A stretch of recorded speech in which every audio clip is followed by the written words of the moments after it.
नमस्कार दोस्तों, एक बार फिर से नरेंद्र मोदी ने दिल्ली का किला जीत लिया है और पंडित जवाहरलाल नेहरू जो कि लगातार 3 बार बाई इलेक्शन भारत के प्रधानमंत्री थे उनकी बराबरी कर ली है।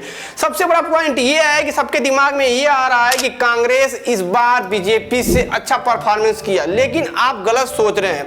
कांग्रेस बहुत छोटी मोटी मार्जिन से ही बीजेपी को टैकल किया है। अगर मैं इस बार बात करूं तो 18वीं लोकसभा के अंदर इंडिया गठबंधन और एनडीए गठबंधन दो ऐसे गुट थे जो कि इस बार के लोकसभा चुनाव में पार्टिसिपेट कर रहे थे और ये सबसे मजेदार चुनाव था। ये ऐसा चुनाव था कि किसी पार्टी ने अपनी तरफ से कोई भी ऐसी प्रतिक्रिया नहीं दी है जो हमारे लोकतंत्र को खतरे का संकेत बता सके। सबसे बड़ा पॉइंट ये है कि जो कांग्रेस है इस बार अच्छा परफॉर्मेंस किया, लेकिन वोट शेयर के मामले में इस बार भी उसे जनता ने नकारा है। इस बार कांग्रेस का जो वोट शेयर था वो 21% समथिंग था, लेकिन 80% जो जनता थी इस बार भी कांग्रेस को नकारी है। वही मैं बात करूं बीजेपी की तो बीजेपी का वोट शेयर जो है वो 36 पॉइंट समथिंग है। इसका साफ साफ स्पष्ट है कि आज भी जनता बीजेपी को लाइक कर रही है जैसे पहले करती आ रही थी। मामूली सा गिरावट आया है, 0.72% का गिरावट आया है, लेकिन ये गिरावट बहुत ज्यादा इंपॉर्टेंट नहीं है। सबसे बड़ा जो मुद्दा इस बार का बना है उत्तर प्रदेश और महाराष्ट्र बना है। इस बार वोट शेयर भी हमारे उत्तर प्रदेश के अंदर और महाराष्ट्र के अंदर बहुत ज्यादा डाउनफॉल हुआ है बीजेपी के लिए। लेकिन जो बीजेपी के लिए सबसे बड़ा सेटबैक है वो अयोध्या, क्योंकि अयोध्या एक हिंदुत्व का किला था और बीजेपी ने अपने आप को जो अस्तित्व में आई थी, बीजेपी का जन्म ही अयोध्या से लेकर के हुआ था, अयोध्या राम मंदिर से लेकर के हुआ था। इस बार के इलेक्शन में ना कोई ईवीएम पे आवाज उठाया, ना ही कोई चुनाव आयोग पे उठाया। सारी पार्टियां खुश है, यहां तक कि कांग्रेस पार्टी ग्रेस मार्क पा करके भी खुश है। पिछली बार 42 सीट आया था, इस बार 99 सीट आया, लेकिन सबसे बड़ा उनके पास समस्या आज भी है कि आज भी उनको जनता ने नकारा है। 1989 में पहली बार किसी पार्टी के साथ गठबंधन की बात हुई थी। मतलब यह था कि 1989 में किसी भी पार्टी ने मेजॉरिटी हासिल नहीं किया था। उस समय पहली बार गठबंधन की सरकार बनी थी और उसके बाद से लेकर के आज तक मींस 2024 तक कभी भी कांग्रेस बहुमत नहीं हासिल कर पाई है। तो ये जो जनता का मूड है कांग्रेस को नकारना और बीजेपी को एक के बाद एक प्रोग्रेस दिखाना, मतलब सेंस ये है कि आफ्टर 2000 के बाद बीजेपी कभी भी अंडर 100 सीट नहीं आई है। आज मैं कांग्रेस से एक सवाल पूछता हूं, जब बीजेपी 2004 में इलेक्शन हारी थी उस समय भी 138 सीट था और जब 2009 में एक बार फिर बीजेपी की हार हुई तो उस समय भी 116 सीट थे और 2014 में 2019 में तो आपको पता ही है कि पूरी पूर्ण बहुमत के साथ आई थी।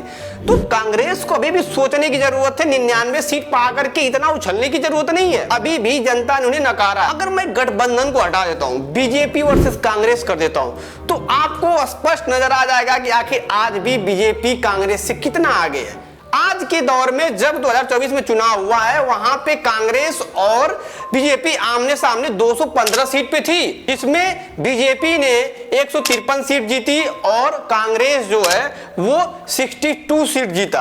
अगर मैं विन परसेंटेज की बात करूं तो 72% बीजेपी ने जीत हासिल किया है, वही 28% कांग्रेस ने हासिल किया है। अगर मैं 2019 के इलेक्शन की बात करूं तो थोड़ी सी इसको लेकर के कांग्रेस को राहत होना चाहिए। 2024 का जो इलेक्शन है, 2019 में बीजेपी और कांग्रेस 190 सीट पे आमने सामने आए थे, जिसमें से बीजेपी ने 175 सीट जीत हासिल की थी, वही कांग्रेस सिर्फ 15 सीट जीती थी।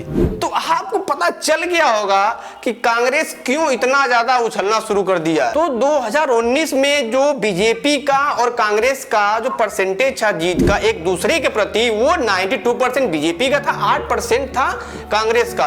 तो जो डिक्लाइन हुआ है इस चीज को बीजेपी को भी समझना चाहिए। लेकिन इस महापर्व में सबसे बड़ा जो सेटबैक आया है बीजेपी के लिए वो उत्तर प्रदेश था, महाराष्ट्र था, जो कि सबसे बड़ा सेटबैक किया है। थोड़े मोड़े सारे स्टेट में कहीं प्लस कहीं माइनस हुआ, जो कि अभी हम आगे वीडियो में बात करने वाले हैं। लेकिन जो उत्तर प्रदेश है यहीं से दिल्ली का रास्ता तय होता है। ये बहुत पुरानी कहावत है, ये आज से नहीं, ये पूरे राजनीतिक इतिहास से है। आज से पहले भी और आज भी जो नरेंद्र मोदी बनारस से चुनाव लड़ते हैं और इससे पहले अभी तक 9 ऐसे प्रधानमंत्री हुए हैं, या तो उनका घर यूपी में रहा है या तो यहां से उन्होंने चुनाव लड़ा हो। अभी तक 9 प्रधानमंत्री दिए, मतलब यूपी तो प्रधानमंत्रियों का फैक्ट्री है। तो आप सोच सकते हैं कि यूपी कितना इंपॉर्टेंट है। लेकिन यूपी का किला कांग्रेस और सपा ने इस बार भेद दिया है। 2014 में लोकसभा का इलेक्शन हुआ था तो यहाँ 71 सीट बीजेपी ने जीता था। वही 2019 में 62 सीट जीती और फिलहाल 33 सीट जीता। इसका साफ आपको देखने के लिए मिल रहा है कि लगातार उत्तर प्रदेश के अंदर लोकसभा की सीट बीजेपी की डिक्लाइन हो रही है। ये एक बहुत ही सेटबैक न्यूज है बीजेपी के लिए। वही महाराष्ट्र में अगर मैं बात करूं तो पिछली बार 2014 में और 2019 में लगभग बराबर सीटें थी। बीजेपी 41 सीट थी 2014 में, 2019 में 41 सीट थी, लेकिन इस बार 17 सीट पाई है महाराष्ट्र के अंदर, जो कि 24 सीटों का नुकसान हुआ है। और 2019 और 2024 की मैं बात करूं यूपी के अंदर तो 29 सीट का नुकसान हुआ है बीजेपी को। अगर ये बीजेपी 29 सीट जीत जाती यहां से और महाराष्ट्र में जो पिछला रिजल्ट था उसे भी दोहरा देती तो इन्हें चंद्रबाबू नायडू और नीतीश को मैन ऑफ द मैच देने की जरूरत नहीं पड़ती, ये फिर से इस बार बहुमत आ जाते। तो 2 स्टेट ऐसे थे महाराष्ट्र और यूपी जो कि बिल्कुल ही बीजेपी को डिक्लाइन किया और नकारा है। इसके पीछे के बहुत सारे रीजन हो सकते हैं। बीजेपी जो कि हिंदुत्व का चेहरा है तो शिवसेना को जो इन्होंने छोटी सी गलती कर दी थी वहां पे मुख्यमंत्री तो बीजेपी बन नहीं पाई थी, क्योंकि आपको पता है कि शिंदे गुट का ही मुख्यमंत्री एकनाथ शिंदे बने हैं, तो वहां पे हिंदुत्व ने इनको नकारा है। वही मैं बात करूं यूपी के अंदर तो इन्होंने हिंदुत्व को बहुत ज्यादा प्रभाव किया, लेकिन जो पेपर लीक का मामला था, जो रोजगार का मामला है और खास तौर पे जो इन्होंने अयोध्या में बहुत सारे कंस्ट्रक्शन काम करवा रहे थे वहां पे गरीबों को बहुत ज्यादा प्रॉब्लम हुआ, ये सारी वजह थी। 2024 में भी भाजपा का कोई प्रतिशत बहुत खराब नहीं था जीत का। 441 सीट में से बीजेपी ने 240 सीट जीता, जो कि 55% का स्ट्राइक रेट है जीतने का।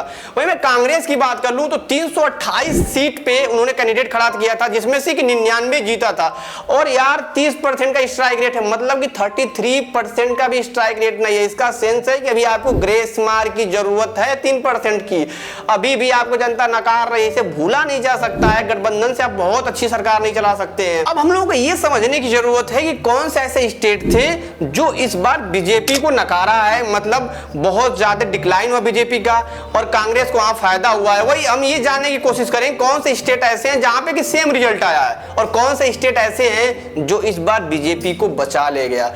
तो सबसे पहले बात करते हैं ऐसा कि कौन सा स्टेट है जिसने बहुत बड़ा उलटफेर किया है। तो उसमें सबसे बड़ा फेयर लिस्ट आता है महाराष्ट्र का और उत्तर प्रदेश का। उसके साथ साथ अगर हम बात करें राजस्थान, हरियाणा, बिहार और बंगाल की बात आती है, जो कि बिहार में अगर देखेंगे तो 6 सीटों का नुकसान हुआ बीजेपी को, राजस्थान में 10 सीटों का नुकसान हुआ है, उत्तर प्रदेश में 29 सीटों का नुकसान हुआ है, हरियाणा में 5 सीटों का नुकसान हुआ है और महाराष्ट्र में 14 सीटों का डायरेक्ट बीजेपी को नुकसान हुआ है। और यही 303 से लेकर के 240 पे ला करके खड़ा कर दिया है। मतलब जो नॉर्थ बेल्ट पे जो गुमान कर रही थी बीजेपी उसे इसने नकारा है। लेकिन कुछ ऐसे राज्य थे जहां पे बीजेपी को बहुत ज्यादा गेम चेंजर देखते हुए लोगों ने वोट किया था। ओडिशा जो कि 12 सीट बीजेपी ने वहां पे फायदा हुआ है। आंध्र प्रदेश के अंदर 5 सीटों का बीजेपी को फायदा हुआ है, पिछली बार की मैं तुलना कर रहा हूं। मैं तेलंगाना की बात करूं तो 4 सीटों का बीजेपी को फायदा हुआ है और ये स्टेट ऐसे थे जो कि बीजेपी को इस बार सत्ता में आने के लिए निमंत्रण दे दिया है। लेकिन कुछ राज्य ऐसे भी थे जो पिछली बार 2019 का रिजल्ट था उससे +1 -1 की बात चल रही है, हूबहू रिजल्ट वही आया है। तो ऐसे कौन से राज्य इसको समझते हैं? असम, मध्य प्रदेश, हिमाचल प्रदेश, दिल्ली, उत्तराखंड, गुजरात, छत्तीसगढ़, अरुणाचल प्रदेश और गोवा, ये ऐसे राज्य हैं जो पिछला ही रिजल्ट दे दिए। +1 +2 का ही डिफरेंस होगा, -1 -2 का ही डिफरेंस है। तो इससे आपको स्पष्ट आ गया होगा। और फिलहाल की जो स्थिति है ये बहुत ही नाजुक है, क्योंकि गठबंधन की मैं बात करूं तो गठबंधन की सब भी सरकार बनती है, चाहे वो एनडीए की गठबंधन की सरकार बनेगी या तो इंडी गठबंधन, यही होने वाला है। 2009 में भी वही हुआ था, उसका परिणाम हम लोगों ने देखा था, अब भी वही होने वाला है। गठबंधन की सरकार जब भी बनती है भ्रष्टाचार नंबर 1 पे आता है, करप्शन आएगा, जो हमारे अर्थव्यवस्था है उसके अंदर लेजीनेस आएगा। सबसे बड़ा मुद्दा ये है कि जो संविधान बचाने की बात चल रही है, इंडी गठबंधन में ऐसे लोग हैं जो संविधान को, हाईकोर्ट के फैसलों को नहीं मानते। आप देखे होंगे ममता बनर्जी कैसे काम कर रही है, हाईकोर्ट का जो फैसला उसे भी नहीं मानती है।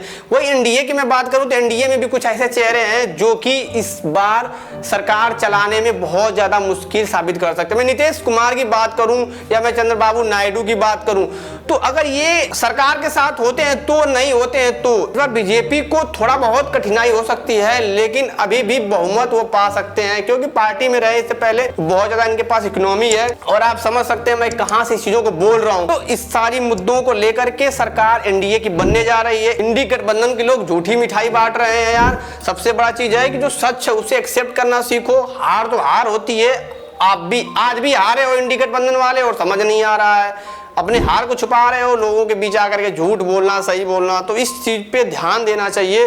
और रही बात, मैं आप लोगों को एक एडवाइस देना चाहता हूं कि आप लोग कुछ पाकिस्तानी दल्ले हैं जो कि जर्मनी में बैठ कर काम कर रहे हैं, उनकी बातों पे इन्फ्लुएंस नहीं होना है। हमें खुद, हम इस देश के नागरिक, हमें निर्णय लेने का अधिकार है।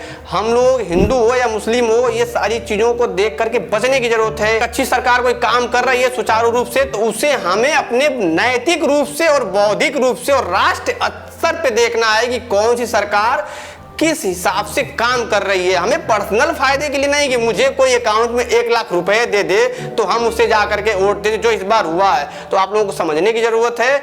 मिलते हैं नेक्स्ट वीडियो में, तब तक के लिए जय हिंद, जय भारत।